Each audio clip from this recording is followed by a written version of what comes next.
সুতরাং স্যাররা আমাকে অনেক পছন্দ করতে। স্যারদের মধ্যে কোনো ভালো প্রোগ্রাম মানে অপুকে ডাকো, প্ল্যানিং করতে হবে।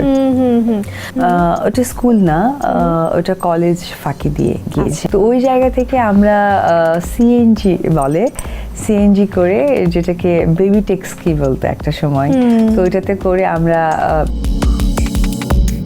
বগুড়ার নিজের কলেজের শিক্ষককে বিয়ে করেছেন অপু বিশ্বাস।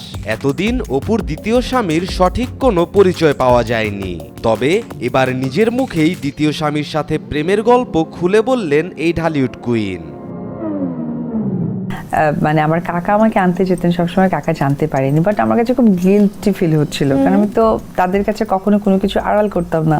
এক সপ্তাহ পর আমি বলে দিয়েছিলাম যে আমি গিয়েছিলাম। তারপর কিছু বলেছিল বাসা থেকে? না, যেহেতু বলে দিয়েছে, বলেছে যে নেক্সট টাইম যেন না করা হয়, জিনিসটা ঠিক না, কোনো দুর্ঘটনা ঘটতে পারে।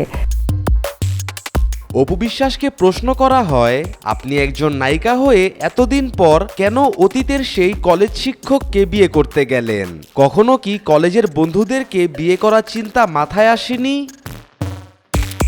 প্রপোজ করতো আমার বান্ধবীদেরকে দিয়ে, বলা আমাকে ডিরেক্ট সাহস পেত না, আমার বান্ধবীদেরকে বলতো যে অপুকে অনেক ভালো লাগে, কিভাবে বলা যায়, চিঠি টিঠি লিখতো। বান্ধবীরা বলতো ওরে বাপরে বাপ, চিঠি রিসিভ করে কি মানে আমরা মানে বন্ধুত্ব নষ্ট করে ফেলবো, বা ও তো অনেক রাগ করে।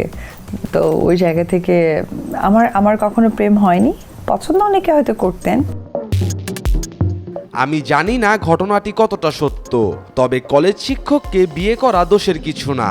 অপু তো আগেও বলেছেন, দেয়ালে পিঠ থেকে যাওয়ায় দ্বিতীয় বিয়ে করেছেন তিনি।